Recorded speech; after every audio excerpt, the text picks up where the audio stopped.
Ok.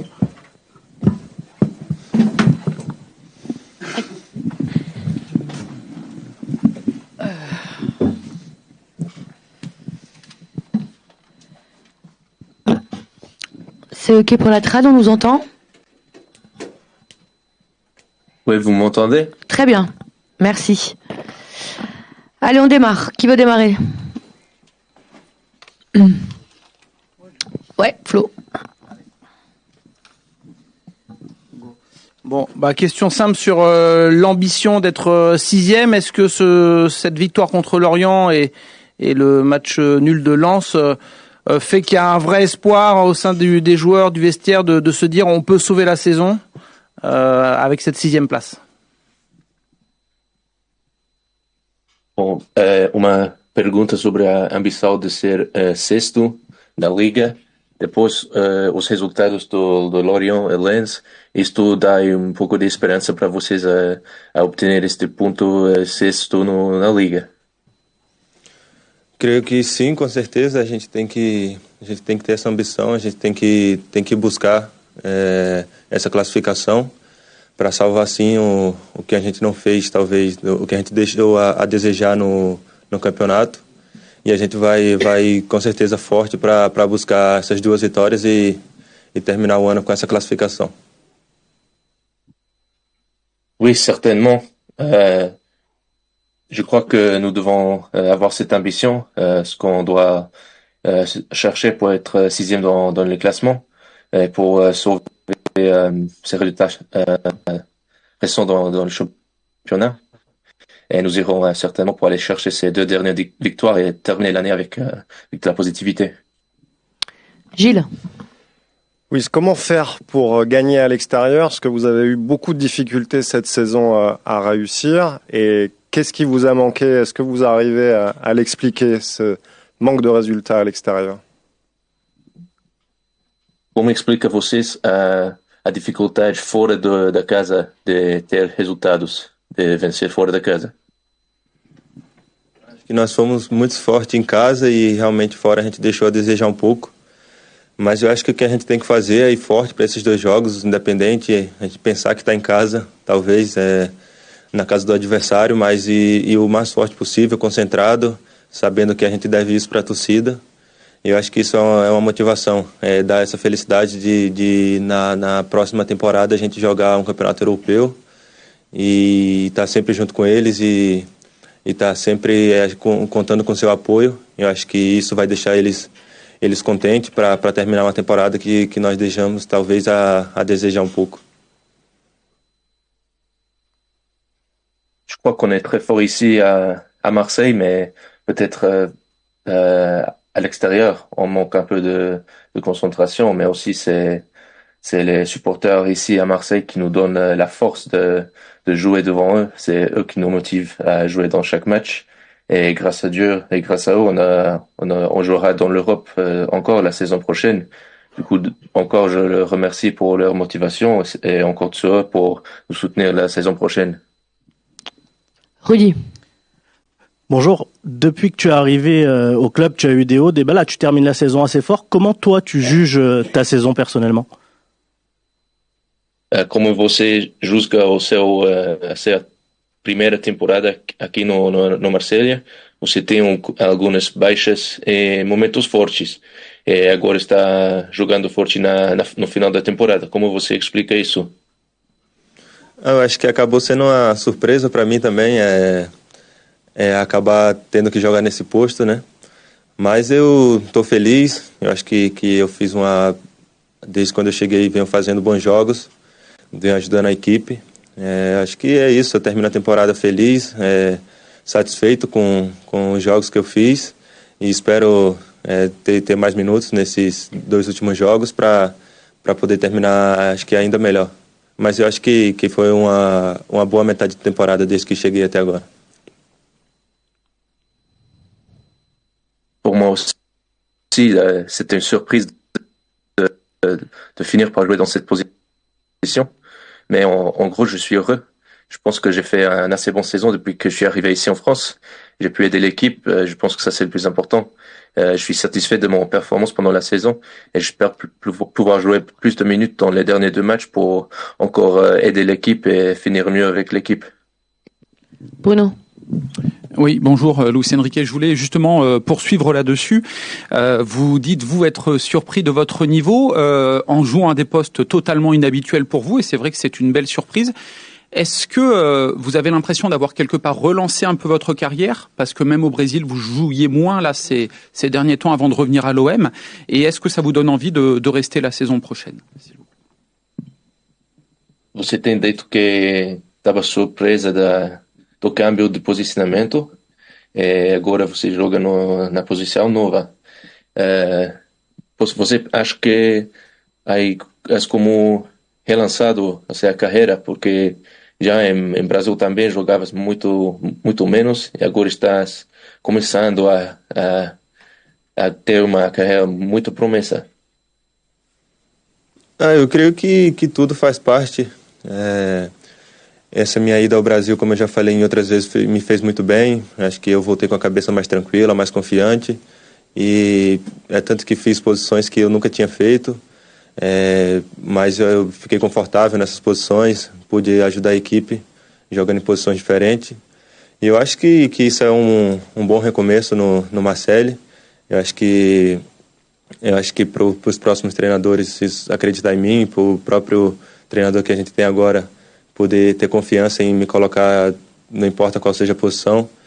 Eu acho que eu estou bastante feliz com essas escalações. Eu acho que eu aprendi muito também nessas posições diferentes. Foi uma surpresa que eu consegui agregar com o meu jogo e deu tudo certo.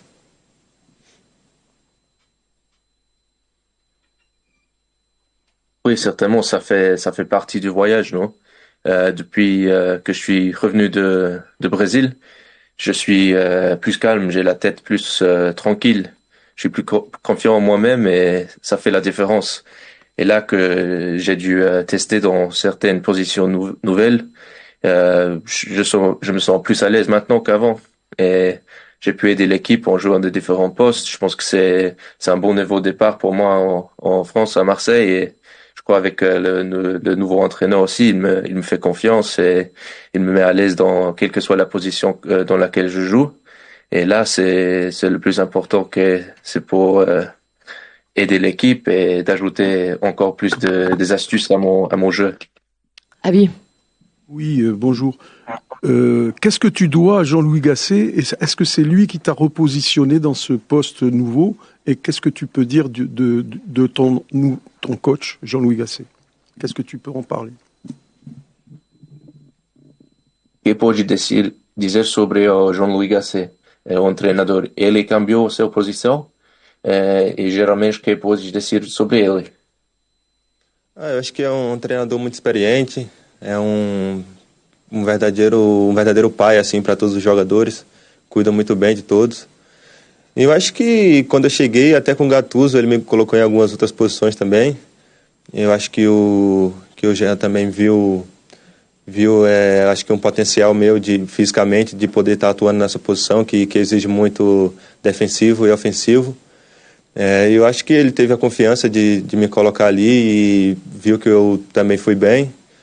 E falei para ele que podia contar comigo também para onde precisasse. E eu acho que a gente deve continuar assim, sempre falando um com o outro, vendo onde eu posso ajudar, onde ele precisa, que eu vou estar sempre dando o meu máximo em qualquer posição. Mas eu acho que é um pai, é um professor que acaba sendo um pai de todos os jogadores e é um cara muito gentil. Oui, c'est un entraîneur très expérimenté. Il est presque comme un papa pour tous les joueurs. Et oui, il prend soin bien de tous les joueurs ici. Et je pense que il m'a mis dans plusieurs positions. Il a vu le potentiel que j'avais pour aider l'équipe et offensivement et défensivement. Et oui, nous travaillons bien ensemble. Il sait qu'il peut compter sur moi pour donner le maximum pour l'équipe. et pour aider tous les joueurs dans les domaines offensifs et défensifs. Et oui, je répète, il est comme un papa, c'est comme un professeur pour tous les joueurs, et c'est une bonne ambiance. Flo. Luis Enrique, j'avais 2 questions, s'il te plaît. D'abord, quel est ton avis si vous terminez 6e? Est-ce que ça sauverait la saison? Ou quoi qu'il arrive, c'est un échec d'être 6e, même s'il y a eu derrière une demi-finale de Ligue Europa, ce qui n'est pas rien. Voilà. Est-ce que toi, tu considérerais que ça sauverait le bilan de la saison d'être 6e, ou quoi qu'il arrive, je répète, la saison est manquée? Merci. Você acha que terminar sexto salva a temporada ou é fracasso terminar sexto? Vocês teve também o semifinal da Liga da Europa, onde vocês perderam, mas que acha você? Será sexto, será uma salvação ou fracasso? Eu creio que, na verdade, é uma obrigação nossa, por estar jogando no Marseille, estar sempre buscando estar no mais alto nível possível. E a gente vai buscar isso com toda a força, com certeza. Mas eu creio que não seja como uma decepção. Creio que a gente também conseguiu chegar, acho que talvez onde muitos não esperavam, que era na Europa League, chegar entre os quatro melhores equipes da competição. E acho que isso é um nível muito alto. A gente está triste também por não ter conseguido passar, mas a gente vai buscar essa classificação, porque o Marseille merece estar sempre em nível alto, está sempre buscando os melhores campeonatos e melhores jogos. E eu acho que a gente vai dar tudo para alcançar isso aí.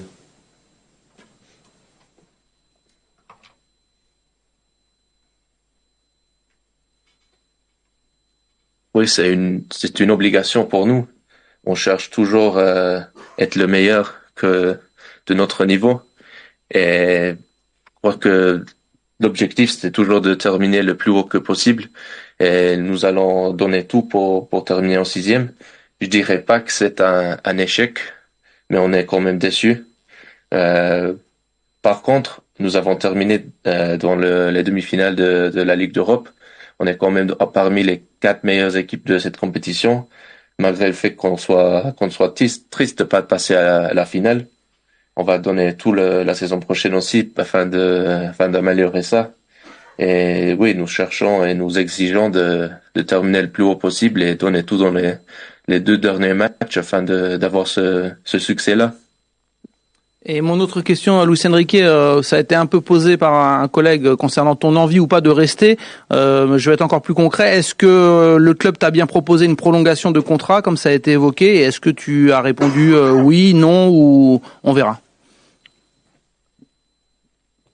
A segunda pergunta para você é sobre se você fica aqui no Marseille ou não. Se o clube te ofereceu novo contrato, se você vai aceitar isto ou não. O que eu posso dizer é que eu estou muito feliz aqui no Marseille desde quando eu cheguei, de tudo que fizeram por mim. Eu tenho que estar com a cabeça concentrada agora para a gente buscar essa classificação. E eu acho que para a próxima temporada a gente tem que ver o que vai ser melhor para mim, para o clube. Eu creio que é isso. A gente tem que conversar, tem que ver o que vai ser melhor para os dois. Mas o que eu posso dizer é que eu estou muito feliz aqui e tenho mais um ano de contrato também. E a gente vai depois que esses 2 jogos passarem, a gente vai sentar para conversar sim.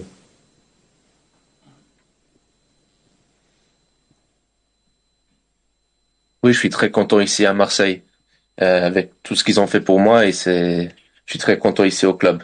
Et là maintenant, je suis focalisé sur les 2 derniers matchs du championnat, et après on verra.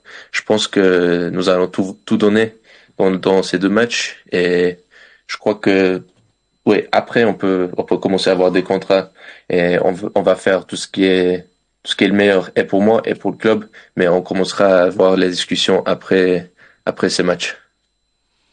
Bruno et Tristan pour terminer.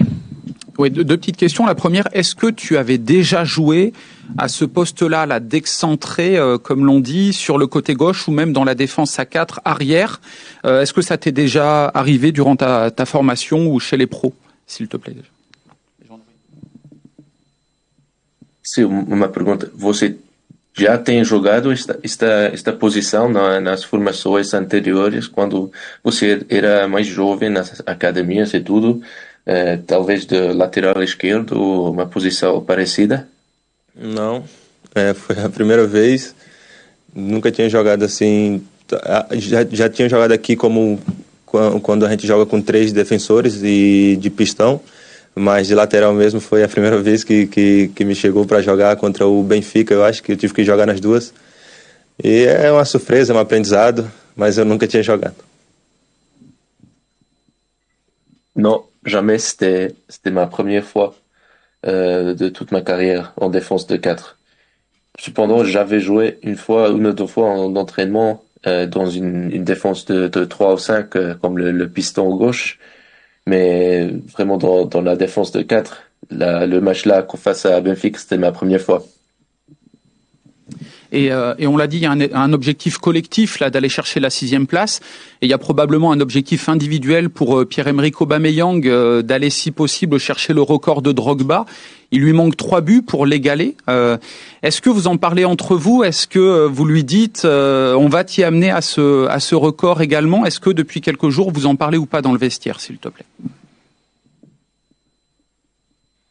O objetivo coletivo é de terminar sexto no campeonato, mas objetivo pessoal para Aubameyang é de alcançar o nível do Drogba. Falta 3 gols para isso. Isto é alguma coisa que vocês falam no vestuário para lhe motivar, que vocês lhe ajudam a alcançar este recorde? Eu acho que como objetivo da equipe a gente vai sim buscar esse 6º lugar. E a respeito do Alba, eu acho que eu particularmente não tinha falado com ele sobre isso ainda, mas já deixo aqui avisado que a gente vai fazer de tudo para ele bater esse recorde. Acho que é importante para ele é um cara que merece. E acho que junto com a equipe também se torna um bom objetivo para todos também, que ele consiga alcançar e bater esse recorde aí. A gente vai ajudar ele. Oui, l'objectif collectif de l'équipe, c'est comme vous avez bien dit, de terminer 6e en classement. Et en ce qui concerne Aubameyang, on va tout faire pour lui aider à battre ce record de Drogba. Et ça nous donne encore un peu de motivation en équipe de lui aider à atteindre ce niveau exceptionnel d'une légende de l'équipe. Tristan. Bonjour. Tout à l'heure, vous parliez d'un manque de concentration parfois à l'extérieur qui explique vos mauvais résultats. Est-ce que l'enchaînement des contre-performances loin du Vélodrome, ça vous conditionne pas aussi mentalement et ça vous fait inconsciemment penser que vous pouvez pas vous imposer, pas gagner, pas enchaîner les victoires extérieures? Você diz antes que você falta um pouco de concentração fora do campo aqui, no exterior. Isto, você não acha que o velodrome mesmo não condiciona mentalmente e deixa motivação para vocês a jogar fora de casa em encadear vitórias? Eu acho que no velodrome, como eu estava falando às vezes com alguns amigos, às vezes você não precisa nem aquecer para entrar por conta do clima da torcida. Você já pode descer do ônibus e ir direto para o campo, que você já está pronto para jogar. E eu acho que a gente tem que ter esse sentimento também fora, porque vão muitos torcedores nos apoiar e nós temos que devolver esse apoio a eles, acho que em forma de vitória. Foi um pouco do que nos faltou na temporada, mas a gente tem 2 jogos fora e a gente tem que mostrar que era apenas falta de concentração e buscar esses 2 resultados e buscar o 6º posto para a gente classificar. E a gente vai, como já falei, a gente vai forte, a gente vai motivado e acho que acima de tudo muito concentrado para trazer esses 6 pontos. Oui, comme j'ai dit avant, l'atmosphère du Vélodrome, elle est incroyable. J'ai dit à mes amis au Brésil que c'est vraiment électrique lorsqu'on entre là-bas. Mais on doit aussi remercier les supporters qui voyagent partout pour nous soutenir hors de la maison. déjà, quand on descend du bus dans n'importe quel stade du pays, on voit nos supporters marseillais qui nous soutiennent n'importe où. Et c'est très important qu'on leur redonne cet amour qu'ils nous montrent. Et je crois que la victoire, c'est la seule chose qui nous manque hors du Vélodrome. Et là, avec les 2 matchs qui nous restent, il est vraiment l'heure de montrer que c'était une manque de concentration dans le passé. Et on va tout donner pour chercher ces deux victoires et amener les 6 points qui restent. Merci beaucoup. On va enchaîner tout de suite avec le coach.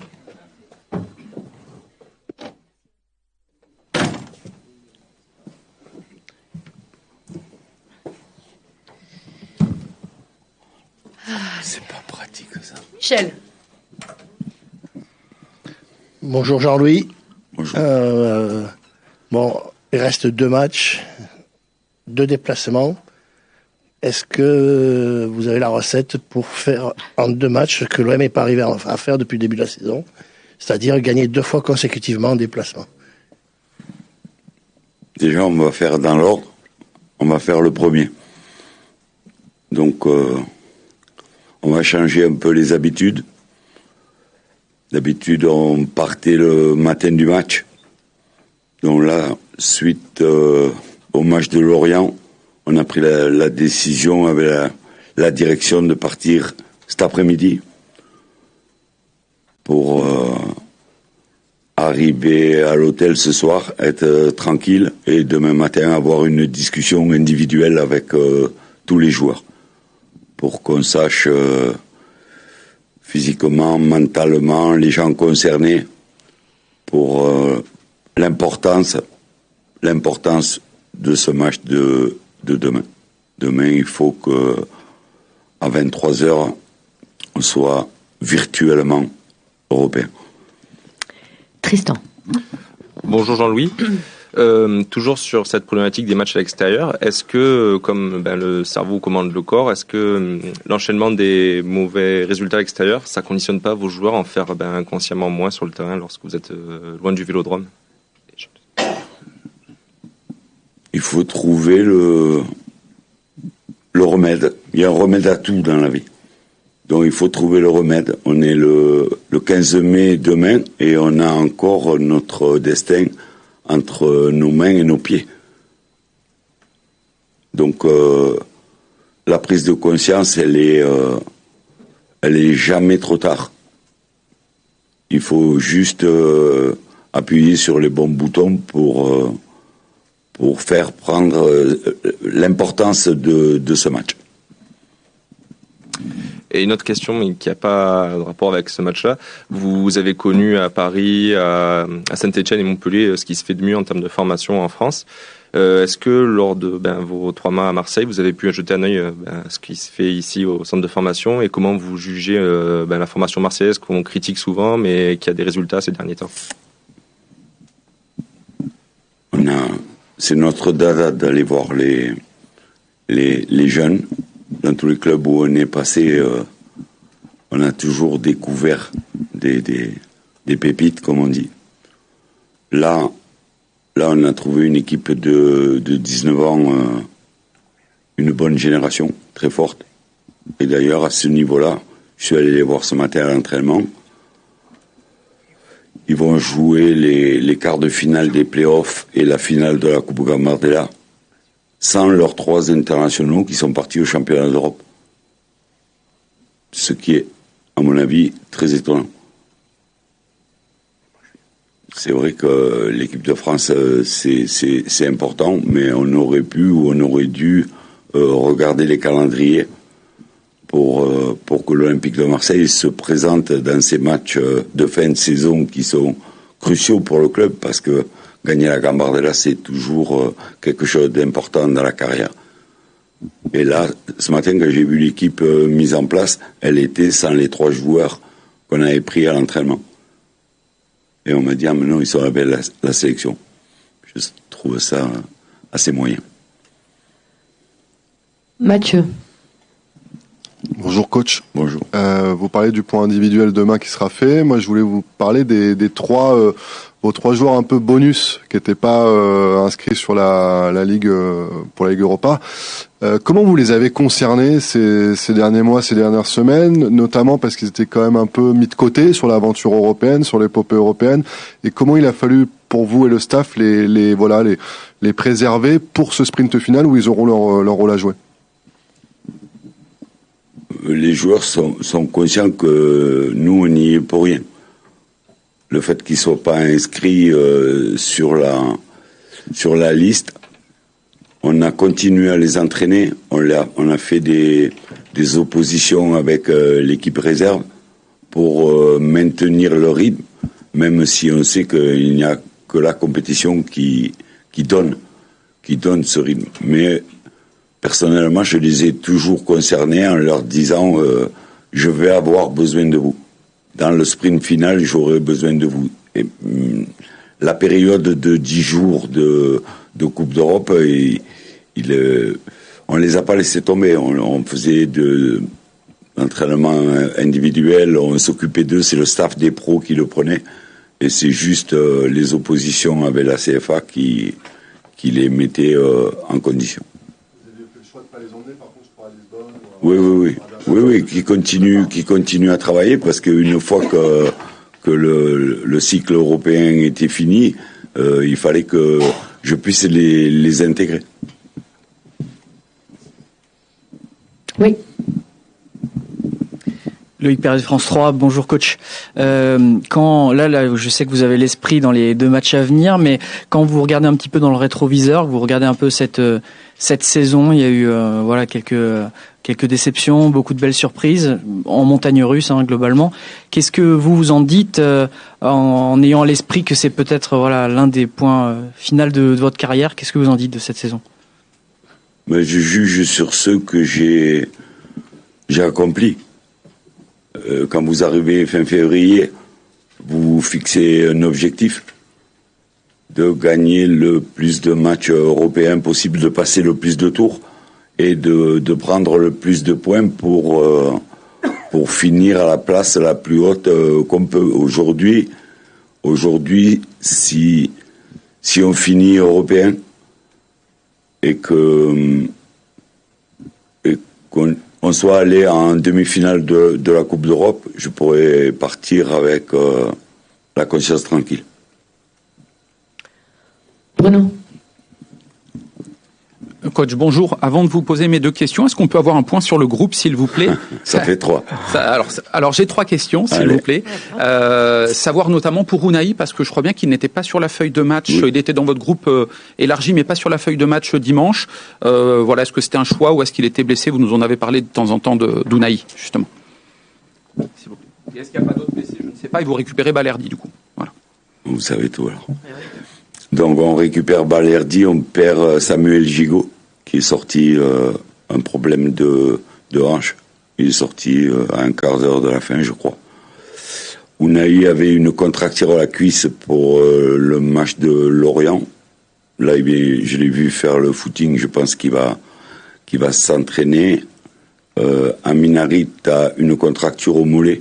Il est incertain, mais le cas le plus épineux, c'est Aubameyang, qui depuis le retour en Italie a des problèmes gastriques, et là il sera pas l'entraînement.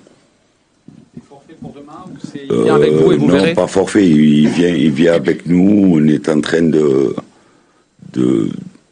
le charger de médicaments pour essayer d'enrayer tout ça, parce que ça fait 5-6 jours que il n'est pas dans une grande forme. Dimanche, il était fatigué, mais malheureusement, et comme les 3 sessions étaient passées, je l'ai pas sorti. On l'a laissé devant pour qu'il reste avec nous et pour finir le match. Bon, même fatigué, il a marqué 2 buts. Oui. Et on en parlait à l'instant avec Luis Enrique, mais dans cet esprit collectif d'aller chercher la 6e place, il y a aussi peut-être le record de Drogba. Alors oui, ça relève peut-être de l'anecdote pour certains, mais on a vraiment l'impression que tout le monde veut faire marquer Aubameyang. Même lui le disait, j'ai essayé de marquer le 3e dimanche dernier. Voilà, est-ce qu'il y a ce souhait-là vraiment aussi de l'accompagner vers cela? Ça, c'est entre les joueurs. Moi, mon rôle, c'est de le mettre à la place qu'il aime quand il est en forme. C'est-à-dire, il aime partir de la gauche. Et quand je veux l'économiser, je le fais jouer en pointe. Donc, dès qu'il joue en pointe, il sait qu'il n'a plus de replacement à faire défensif, que les autres sont là pour ça. C'est le seul truc que je peux faire. Et ensuite, je voulais vous demander, on a compris sur votre première réponse qu'il fallait peut-être changer quelque chose, changer des habitudes pour essayer d'aller trouver le déclic. C'est vraiment ça, à un moment donné, avec votre expérience, c'est trouver ce truc-là, voilà. Exactement. Il faut que les joueurs sentent qu'on réfléchit, l'objectif est encore devant nous, que on a des choses à se faire pardonner, mais si on réussit les 2 matchs, KNK, on aura fait, on dira pas mal pour l'Olympique de Marseille. Donc de là, on part la veille, je les vois individuellement parce que chacun a ses problèmes. Chacun. Et là, il faut prendre les 23 ou 24 et parler avec eux. Déjà voir physiquement comment ils sont, voir mentalement comment ils sont. Il y a des gens qui digèrent mal l'élimination, la performance. Il faut des fois remonter le moral pour avoir peut-être 20 minutes dans un match où le joueur se retrouve. C'est le bon moment, quoi. C'est le bon moment pour dire bon, je rentre et je fais gagner. Ça éliminera pas tout, mais au moins on sera à l'objectif. Flo. Jean-Louis, vous insistez, probablement vous serez pas là la saison prochaine ou pas, mais bon, peu importe, c'est pas le sujet, mais malgré tout, vous insistez beaucoup sur la nécessité de laisser ce club en Europe. Vous disiez, je crois, dimanche que l'OM doit être à sa place, c'est-à-dire européen. Est-ce que tout le monde, vous le sentez dans l'effectif, a aussi cette mission-là en tête, sachant qu'évidemment l'été sera peut-être mouvementé, il y aura des départs, enfin on sait pas. Mais même ceux qui pourraient partir, est-ce que vous sentez qu'ils ont conscience que l'OM doit aller en Europe? C'est un devoir. C'est un devoir. Même si vous êtes en fin de contrat, il vous faut faire des bons matchs. C'est une obligation. C'est le métier de professionnel, c'est comme ça. S'il y a des gens qui ne sont pas concernés, je ne les ferai pas jouer demain. Jean-Claude. Bonjour. Luis Enrique était là juste avant vous. Vous l'avez déjà évoqué dans la saison là sur l'aide qu'il vous apportait, que c'était un bon gamin, que vous le trimballiez de tous les côtés. C'est vrai. Qu'est-ce que vous pouvez nous dire de plus sur ses qualités et sur ce qu'il peut faire plus tard? Est-ce que vous voyez en lui un vrai bon joueur qui pourra s'imposer à l'avenir, chose qu'il n'a pas réussi à faire depuis qu'il est arrivé à Marseille il y a quelques années? Si en fin de saison, dans le Costa, on dit que la bonne nouvelle, c'est Luis Enrique, ça voudra dire qu'on a bien travaillé ensemble, mais c'est vrai que ce gamin, quand on avait des problèmes d'effectifs, je le voyais partout. Je le voyais partout. Il manquait un latéral, je faisais jouer latéral, je le faisais changer de côté pendant le match. À Benfica, il est passé de couloir gauche à couloir droit parce que c'est le petit Soglou qui jouait couloir gauche. Et là, aujourd'hui, il joue, à mon avis, à sa meilleure place, qui est dans le couloir à gauche ou en haut à gauche, en tout cas faux pied. Et je trouve qu'il prend confiance de plus en plus. C'est un athlète, parce que physiquement, il est fort, et c'est quelqu'un qui peut faire plus, bien sûr. On va pas être dithyrambique, mais dans un groupe, pour un entraîneur, c'est bon d'avoir des joueurs comme ça. Allez, Michel, on termine. Le fait de jouer Reims qui ne craint plus rien, qui n'espère plus rien, est-ce que c'est pas un petit peu le danger. Est-ce que ça aurait pas été mieux d'avoir un adversaire qui aussi a une motivation pour être un peu plus serein pour ce match? Écoutez, j'imagine le match. Le stade va être comble. Reims n'a pas beaucoup de place à gagner, mais ça va être la fête. En 4 jours, ils reçoivent Marseille et Rennes. Ils viennent de changer d'entraîneur. Ils ont fait nul à Brest et ils reçoivent 2 noms du football. Donc je pense pas que ça va être une partie de plaisir. Je vois plutôt un stade en folie. Donc je sais que le match sera difficile, mais nous, il faut qu'on arrive à passer tout ça.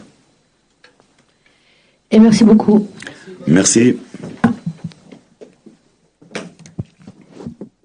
Bonjour et bienvenue sur Passion Marseillaise. Les 2 derniers matchs victoire impérative. J'en ai marre des blas. Maintenant Harit a des problèmes de gastro, décidément on aura tout eu cette saison. Bref, on veut 2 victoires, vous nous avez fait honte contre l'Atalanta, donc au minimum gérez l'Europa League. Allez l'OM. On est derrière vous même dans la défaite. Encore bravo sinon à Aubameyang pour le trophée Marc Vivien FOE. Allez l'OM.